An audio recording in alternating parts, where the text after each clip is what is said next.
Hey folks, this is my BMW E46. I call it the Basket Case.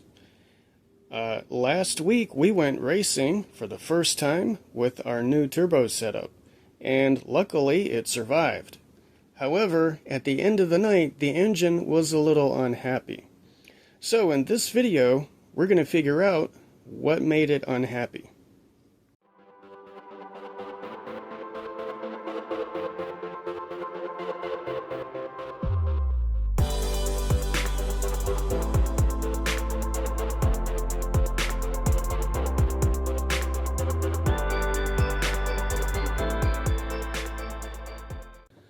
Okay, so during our third and final pass of the race, we had a low oil pressure warning and the engine was running a little bit rough.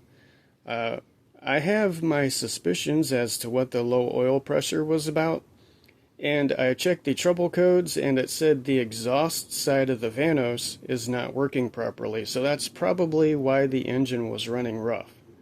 We're going to check on both of those things, and we're also going to let this airplane go by. Okay, so let's start with the low oil pressure. Now this is something I've been dealing with as long as I've owned the car. When I bought this car, the engine was completely caked with carbon deposits. I mean, when I pulled the valve cover, when I looked in there, it looked like someone had dumped a bag of charcoal in the engine. Now, I was able to clean out most of the carbon deposits, but I wasn't able to get all of it.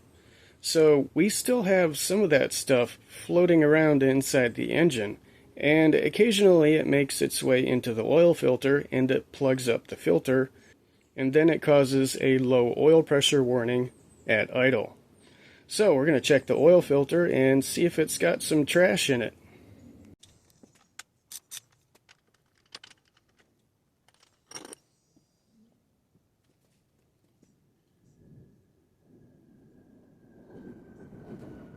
Okay, just as I expected. If we look inside the pleats of the oil filter, look at all that black stuff in there. That, my friends, is carbon deposits.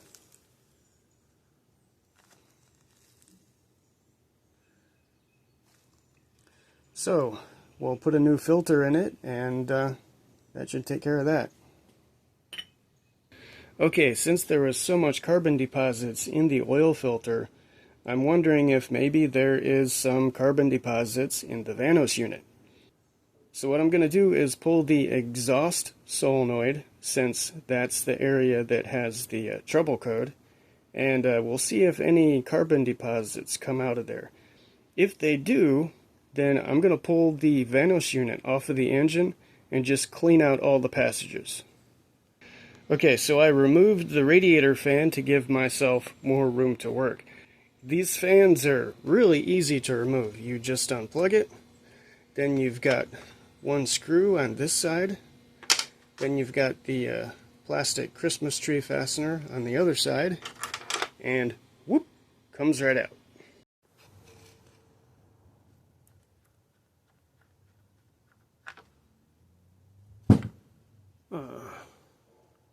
Okay, so we have the exhaust Vanos solenoid out of the engine, and if you look closely, yeah, we got carbon deposits on here.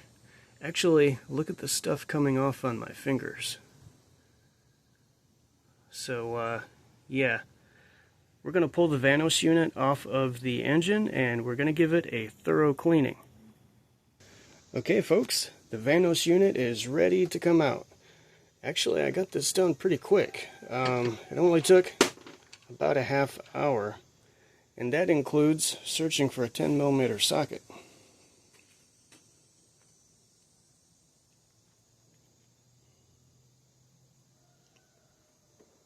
Okay, so the plan is to disassemble the Vanos unit. We'll remove the pistons, we'll remove the solenoids. That'll give us access to all these oil passages in here. We can clean those out. We can also take a look at the pistons, see what condition they're in, and then we can go from there. Okay, so I've got the Vanos unit disassembled, and Oh boy, there is a lot of carbon buildup in here.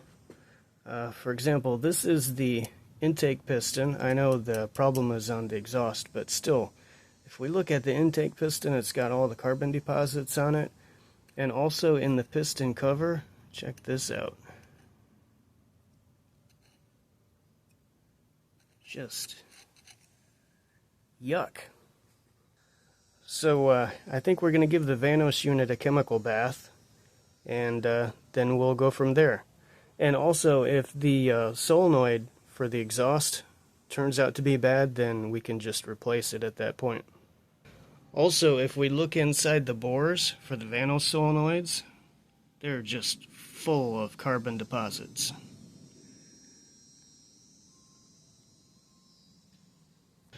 Okay, so I've been trying different cleaning methods to get all the carbon deposits off of this stuff.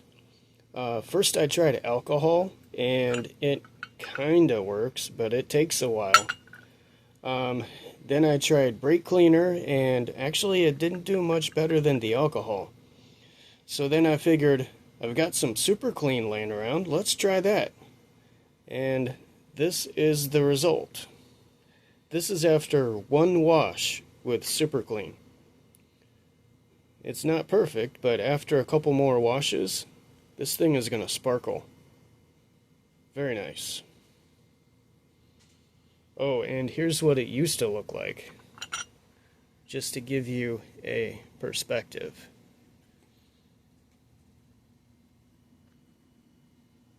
Okay, so I looked inside all the small oil passages inside the Vanos unit, and none of them are blocked. However, as you can see, there is a lot of carbon deposits all over the place. Plus, there are carbon deposits inside the solenoid bores, which I'm sure is not helping. So, we're going to give this guy a good cleaning, and hopefully that will help. Actually, off camera, I've already cleaned some of these other parts, and I'm pretty happy with the results. The process that I used to clean up these guys was, first of all, I used a pick to loosen up the carbon deposits. Then I used an old toothbrush and some SuperClean to clean everything up. And as you can see, it did a pretty good job. Okay, folks, Florida is doing its thing. It's raining cats and dogs.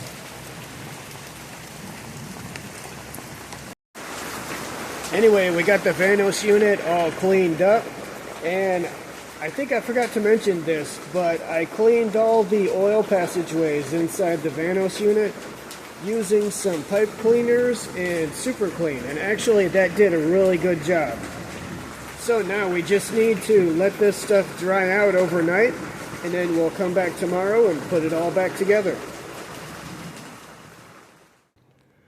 Okay folks, it's the next day and the weather is a lot nicer. Also, our Vanos unit is ready to reassemble and reinstall. Also, I almost said got off the phone. Actually, email. Anyway, I contacted SuperClean and they agreed to do a giveaway. So, if you want to win some free cleaning supplies, get down there in the comments, leave a comment with SuperClean in it, and you'll be entered in the giveaway. Also, keep in mind, I need some way to contact you if you win, so make sure the email in your YouTube profile is up to date. Also, SuperClean can only ship to the continental US. So if you're outside the continental US, I apologize. Anyway, let's get this Vanos unit reinstalled and see if that fixed the problem. They say a messy workbench is a sign of high intelligence. So either I'm a genius, or that's complete BS. Take your pick.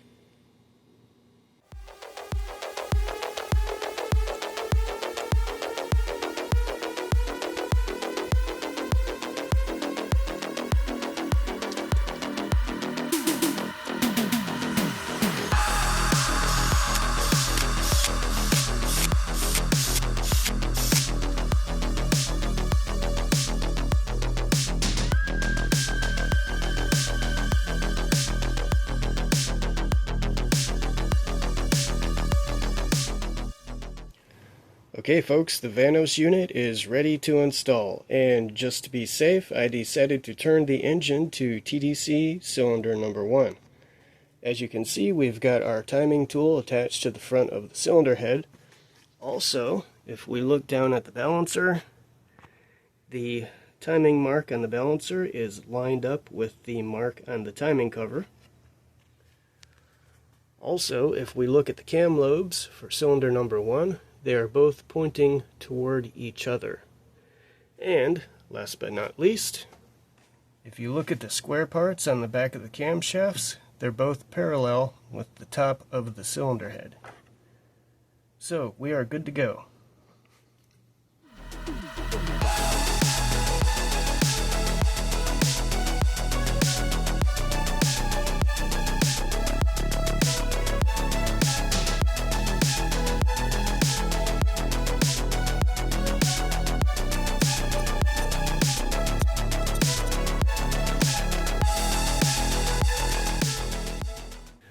Just a reminder, these two screws that go in here and here, they are reverse thread.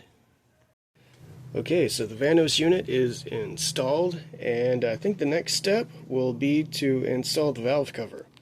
Now I've got the M56 valve cover, which is nice because the gasket, hello train, because the gasket is reusable.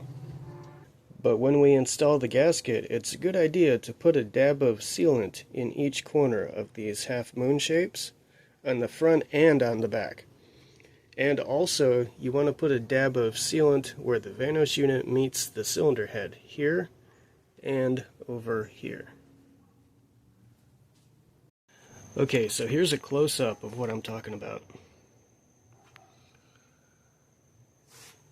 And also, over here. So as you can see, you don't need to go crazy with it, just enough to fill in the gaps. Okay, it's a couple days later. The sealant, of course, has had enough time to dry, and as you can see, we've got everything all hooked up. So, you know what that means.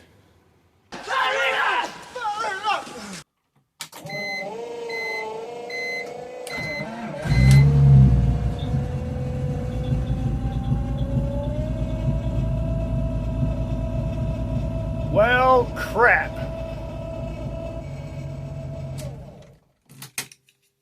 Okay, so at this point, I'm not sure which cylinder is the one that's not firing. So I did the old trick where you unplug each ignition coil one at a time. And if you unplug a coil and it makes no difference, that's the bad cylinder. And it just happens to be cylinder number 1. So I swapped out ignition coils on that cylinder. It made no difference. Then I tested the injector with, I unplugged the injector harness and I connected it directly to the battery. You can only do that for a moment so you don't burn out the injector. But I touched power to the injector and it sprayed fuel. So there's something else going on here. Okay, and these are the spark plugs. This one is cylinder 1, 2, 3, 4, etc. You can see one spark plug is different from the rest. Let's see if it'll focus. There is some silvery deposits on that spark plug there. It's almost like melted metal. I hope it didn't melt the piston.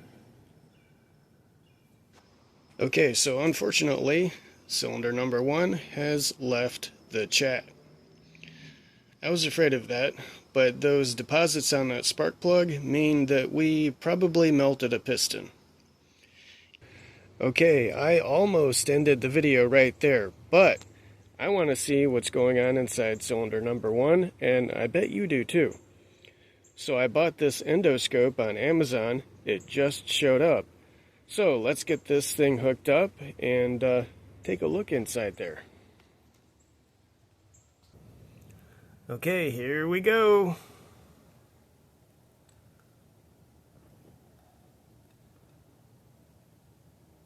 Oh. Yeah, that's not good. Okay, folks, we got a melted piston. Fun times. Also, let's take a look at the side of the cylinder bore. We can see we got some scratching going on, and oh. Okay. Alright, folks, well, this is an engine rebuild. Fun times. Okay, so unfortunately, cylinder number 1 really did leave the chat, or at least piston number 1 left the chat, and then it left its mark on the cylinder.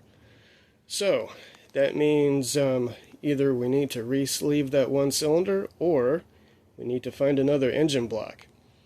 In either case, that means the basket case is going to be out of service for a while. And in the meantime, maybe we can work on some other projects while I get geared up to rebuild this engine. Anyway, thank you for watching, and we'll see you next time.